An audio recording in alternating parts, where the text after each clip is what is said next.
They tell us forgiveness is a virtue, that holding on to anger only hurts ourselves, that we should forgive and forget. But what if they're wrong? What if forgiveness is actually keeping you trapped in a cycle of pain? The truth about forgiveness isn't what you've been taught. While everyone pushes you to forgive those who've wronged you, nobody talks about the hidden cost of giving second chances to people who don't deserve them. This isn't about staying bitter or holding grudges. It's about protecting yourself from those who've proven they'll hurt you again and again. It's about recognizing when forgiveness becomes self-betrayal. Today, I'm challenging everything you've been told about letting go and moving on. I'll show you why selective forgiveness is power, why accountability matters more than apologies, and why sometimes the strongest thing you can do is walk away without offering forgiveness. By the end of this video, you'll understand when forgiveness serves you and when it undermines your worth. You'll learn to trust your instincts instead of society's pressure to forgive. Most importantly, you'll discover that healing doesn't require you to make peace with those who broke you. Sometimes it requires you to make peace with never letting them close again. What goes unspoken about forgiveness is how it can actually perpetuate harm. Blind forgiveness, that automatic, it's okay we're taught to give, creates a dangerous pattern. Each time you quickly forgive without seeing genuine change, you send a clear message. There are no real consequences for hurting you. This isn't about isolated mistakes or minor offenses. It's about repeated patterns where someone causes harm, offers empty apologies, receives forgiveness, and then cycles back to the same behavior. They learn nothing because forgiveness came too easily. Their actions had no lasting impact on their relationship with you, so why would they change? Forgiveness in these scenarios becomes a free pass. It tells the other person they can continue treating you poorly because you'll always welcome them back. It reinforces their belief that their behavior is ultimately acceptable. Each cycle of forgiveness without change strengthens this belief. Many people struggle to distinguish between forgiveness and boundaries. Forgiveness is an internal process, releasing anger and resentment. Boundaries are external protections, rules about what treatment you'll accept. These aren't mutually exclusive, but they serve different purposes. You can establish firm boundaries while still working toward forgiveness, or you can maintain boundaries without offering forgiveness at all. The critical mistake happens when people think forgiveness means removing all boundaries and returning to vulnerability with someone who's proven untrustworthy. Healthy boundaries might include limiting contact, changing the nature of your relationship, requiring specific behavior changes, or removing yourself entirely from the relationship. These boundaries protect you from further harm while giving the other person natural consequences for their actions. Withholding forgiveness doesn't mean remaining bitter or vengeful. It simply means acknowledging that true forgiveness requires earned trust, and some people haven't done the work to earn it. It means recognizing that some relationships function better with distance rather than reconciliation. When someone shows you repeatedly who they are through their actions, wisdom means believing them.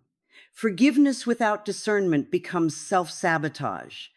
It keeps you trapped in cycles of hurt while preventing the other person from experiencing the natural consequences that might actually motivate real change. Forgiving someone who hasn't earned it is a quiet act of violence against yourself. Each time you rush to say, "I forgive you," while still carrying the weight of unresolved pain, you send yourself a devastating message. Your hurt doesn't matter enough to be fully acknowledged. This premature forgiveness forces you to stuff down your genuine feelings. You smile through gritted teeth, pretending you're healed when you're still bleeding internally. You silence the voice inside that's screaming for justice because you've been conditioned to believe that good people forgive quickly.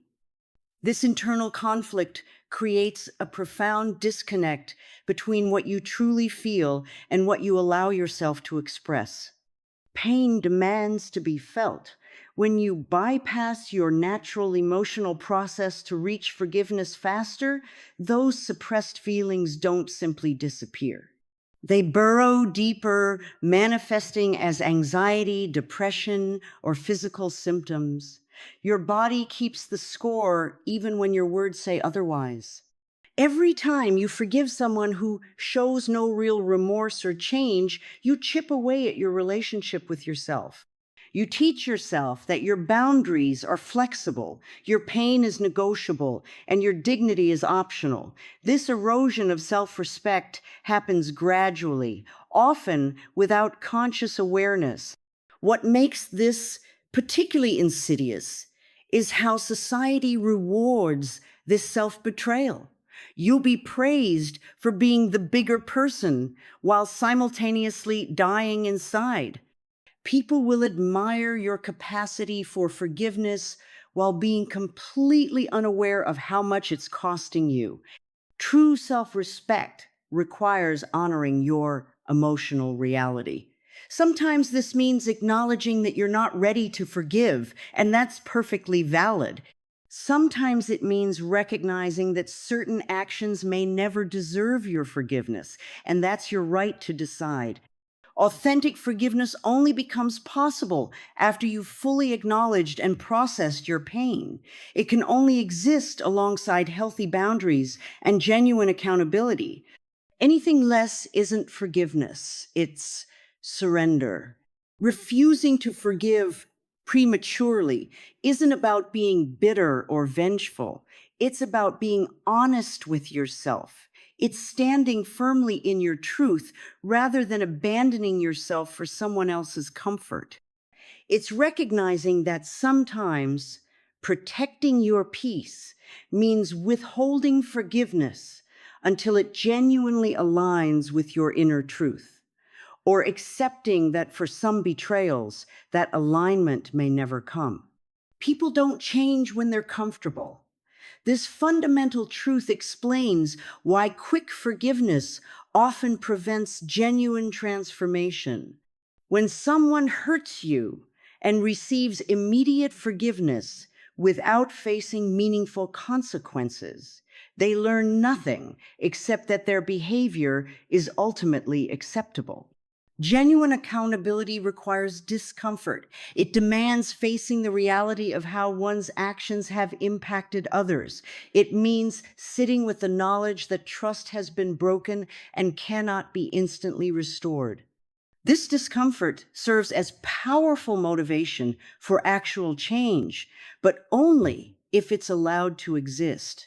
Forgiveness too freely, given short circuits this essential process. It removes the natural consequences that might otherwise prompt reflection and growth. Human nature tends toward the path of least resistance.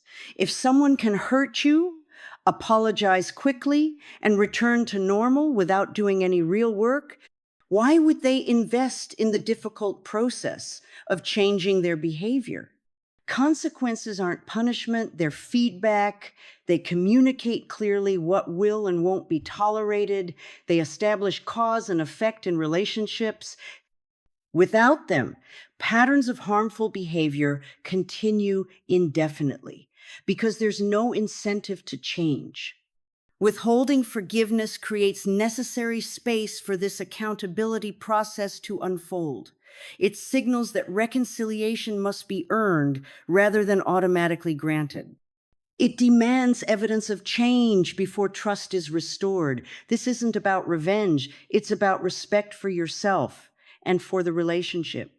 True accountability involves several elements: full acknowledgement of the harm caused, genuine remorse that focuses on the impact rather than intentions, concrete steps taken to repair damage where possible, and consistent behavior change over time. This process cannot be rushed or circumvented.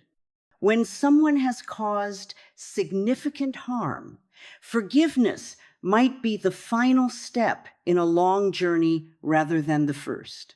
Prioritizing accountability doesn't mean holding grudges forever. It means establishing conditions under which forgiveness becomes meaningful rather than hollow. Perhaps what matters most isn't whether you eventually forgive, but what happens in the space between harm and potential forgiveness. This interim period allows for necessary growth, provides time to assess whether change is genuine, and lets natural consequences create the friction needed for transformation. Without this space for accountability, forgiveness becomes an empty gesture that enables further harm rather than promoting healing. Toxic relationships thrive on predictable cycles. Someone hurts you, then follows with apologies and promises of change. Relief washes over you. Maybe this time will be different. You forgive, hope returns, and things improve briefly. Then inevitably, the harmful behavior resurfaces, often worse than before.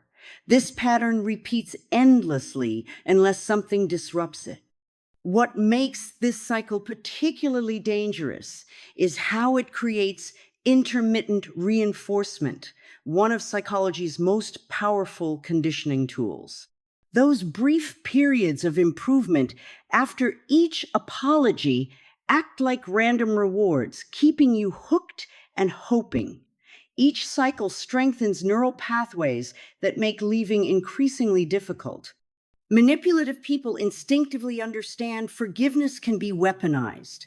They count on society's pressure for you to forgive.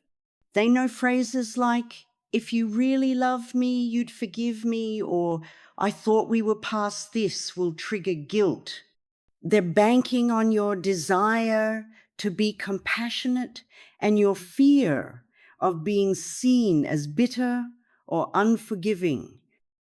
These relationships become defined by perpetual probation periods, short stretches where the manipulator behaves just well enough to earn another chance before reverting to harmful patterns. Meanwhile, forgiveness becomes increasingly expected and decreasingly earned. Breaking free requires recognizing forgiveness as a potential trap. It means seeing how automatic forgiveness enables continuation of the cycle rather than ending it. Freedom comes from understanding that someone who repeatedly hurts you is showing you who they truly are and believing them. Withholding forgiveness disrupts this toxic cycle. It creates a pattern interrupt that forces new dynamics rather than continuing the familiar dance. It signals that words alone no longer suffice. Only consistent, long-term behavioral change matters.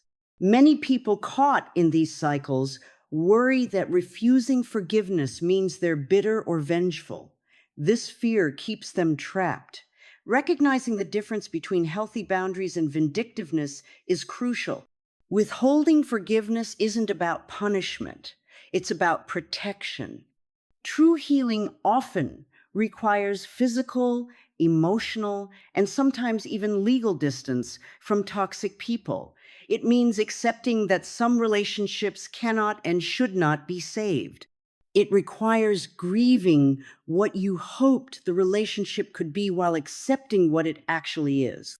Sometimes the bravest form of self-love is walking away without offering forgiveness to someone who has repeatedly demonstrated they don't truly value you.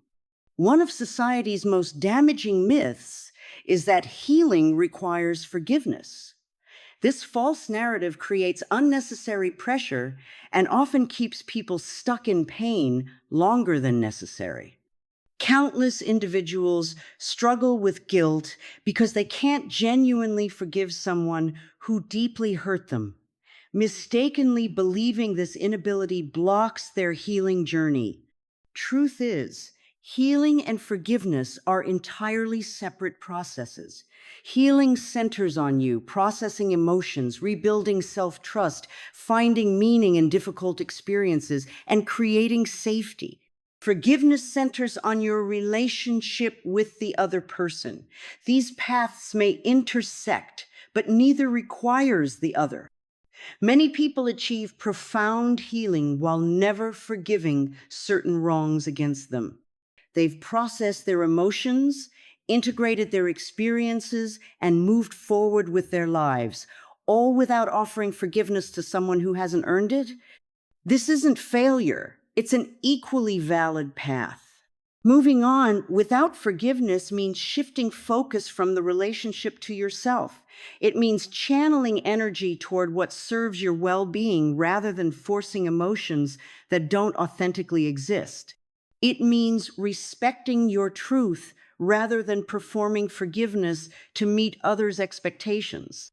Acceptance offers an alternative pathway. Accepting that something painful happened doesn't mean approving of it or excusing it. It simply means acknowledging reality rather than fighting against it. Acceptance lets you stop wasting energy, wishing things had been different, and start using that energy for healing. Indifference represents another powerful alternative.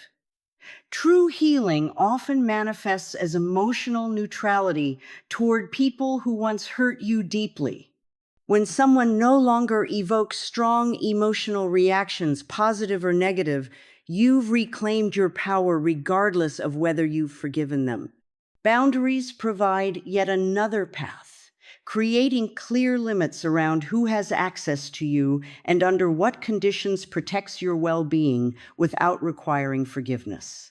These boundaries might be physical, emotional, informational, or temporal. All can exist permanently without forgiveness ever entering the equation. Finding meaning in suffering offers another forgiveness-free route to healing. Transforming painful experiences into growth, wisdom, creativity, or service to others can create profound peace without ever requiring you to forgive those who caused harm. Radical self-compassion provides perhaps the most powerful alternative. Treating yourself with kindness, understanding that you deserved better, and prioritizing your healing over others' comfort creates space for genuine peace that doesn't depend on your capacity to forgive. Society bombards us with messages about forgiveness from every direction. Religious institutions frame it as spiritual obligation. Self-help books present it as essential to personal growth. Family members pressure us with phrases like blood is thicker than water or just let it go. Popular psychology simplifies complex trauma into neat forgiveness narratives. This relentless messaging creates enormous pressure to forgive, regardless of circumstances. Cultural narratives celebrate stories of radical forgiveness while ignoring its potential costs. News headlines praise victims who forgive unrepentant abusers. Movies portray forgiveness as the ultimate resolution to conflict. Rarely do we see stories celebrating those who set boundaries and walk away. This imbalance creates a false impression that forgiveness is always the superior, more evolved choice. Women in marginalized groups face particularly intense pressure to forgive. They're often labeled difficult, bitter, or unspiritual when they refuse to quickly absolve others of wrongdoing. Meanwhile, those who harm them benefit from cultural expectations that their apologies should be immediately accepted regardless of their actions' impact. This pressure serves everyone except the person who was hurt. It comforts bystanders who don't want to witness conflict. It relieves wrongdoers from facing consequences. It maintains social harmony at the expense of individual healing. It prioritizes appearances over authentic emotional processes. What's rarely acknowledged is how this pressure can re-traumatize those already suffering. Being told to forgive before you're ready feels like another violation, another time your authentic feelings are being dismissed, another instance where others' comfort matters more than your pain. Breaking free requires recognizing that you owe nobody forgiveness. Not your family, not your friends, not your community, certainly not those who hurt you. Forgiveness freely given has value. Forgiveness coerced or pressured is worthless and potentially harmful. Taking back your power means establishing an internal compass rather than following external pressure. It means asking yourself what you actually feel rather than what you should feel. It means honoring your authentic timeline for processing pain rather than rushing to forgiveness to make others comfortable. Sometimes protecting yourself requires disappointing others. Sometimes healing means being misunderstood. Sometimes growth requires letting people think you're bitter rather than forgiving prematurely. This isn't selfishness. It's necessary self-preservation. Those who truly care about you will respect your process even when they don't understand it. Those who pressure you are revealing their own limitations, not yours. Sometimes permanent distance isn't just an option, it's the healthiest choice available. Society pushes reconciliation as the ultimate goal, but this narrative ignores situations where maintaining connection causes ongoing harm. Walking away completely doesn't mean you've failed or given up. Often it demonstrates profound self-respect and clarity about what constitutes acceptable treatment. Distance creates space for healing that cannot occur in proximity to someone who continues harmful patterns. Physical separation allows nervous systems to regulate, perspectives to shift, and wounds to heal without being repeatedly reopened.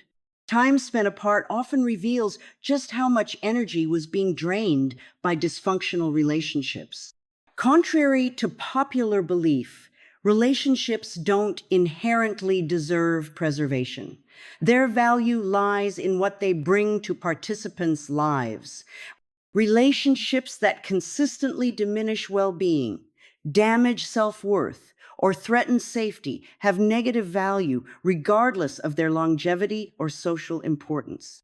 Ending such connections isn't failure, it's wisdom.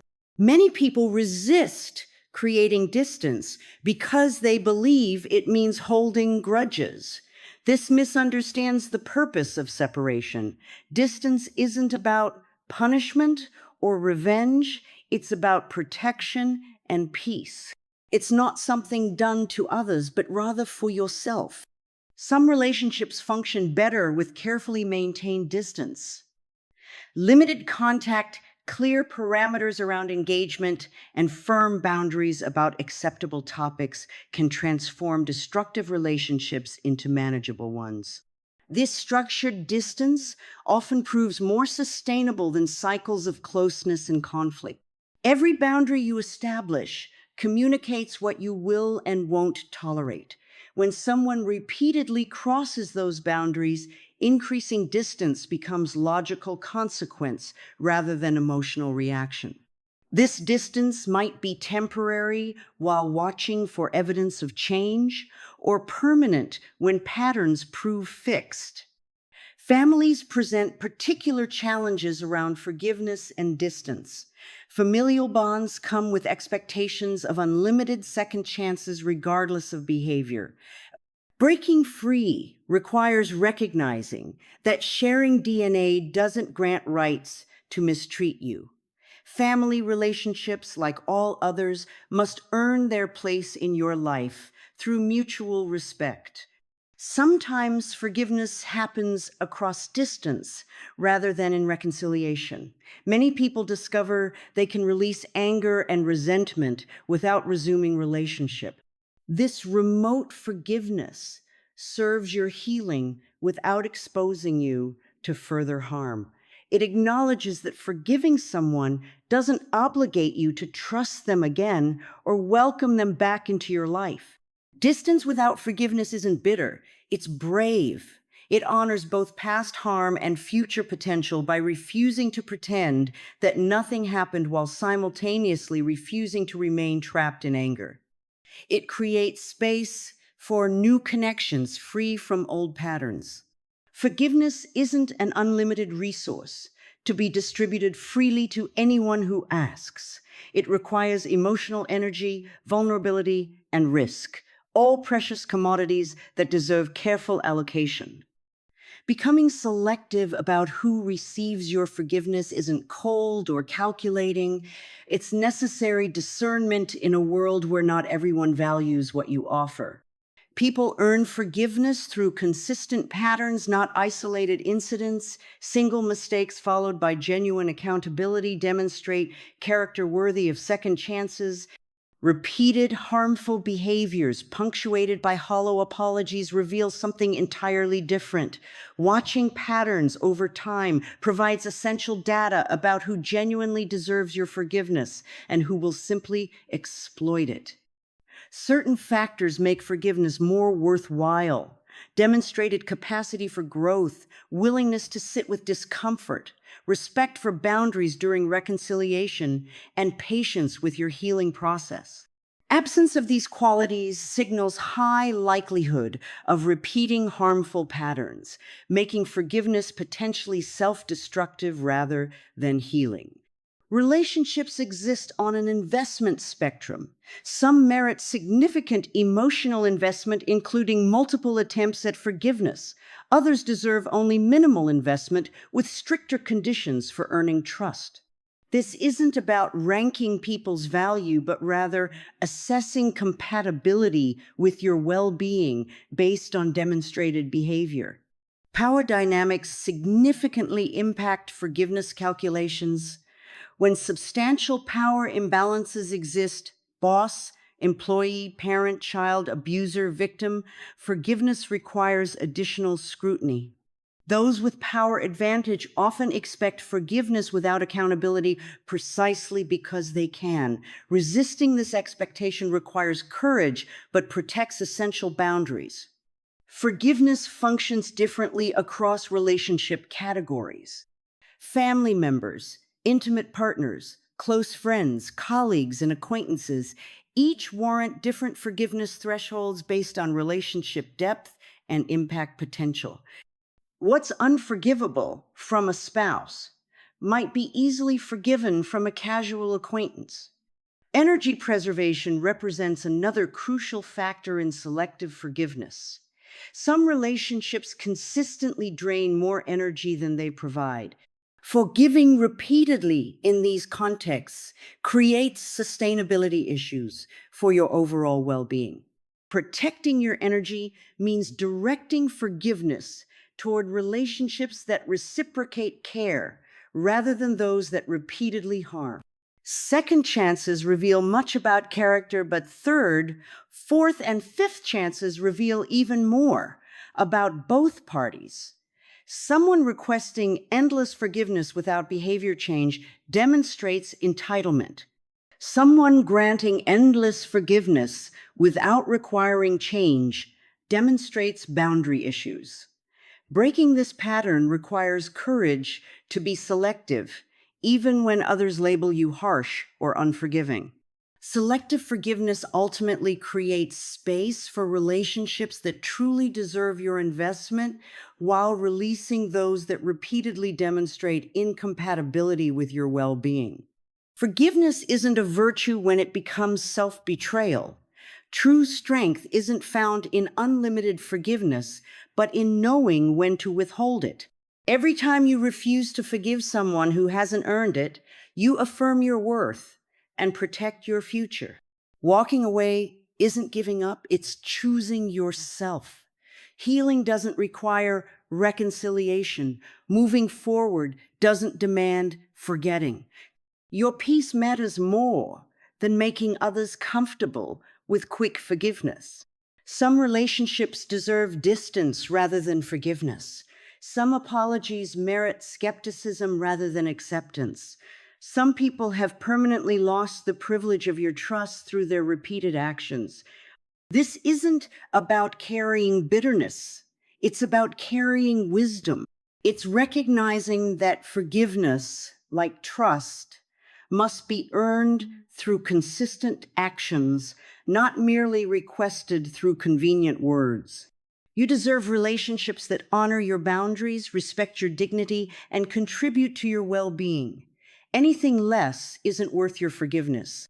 If this perspective resonated with you, hit that like button now. Subscribe to our channel for more unfiltered truths about relationships, boundaries, and self-worth.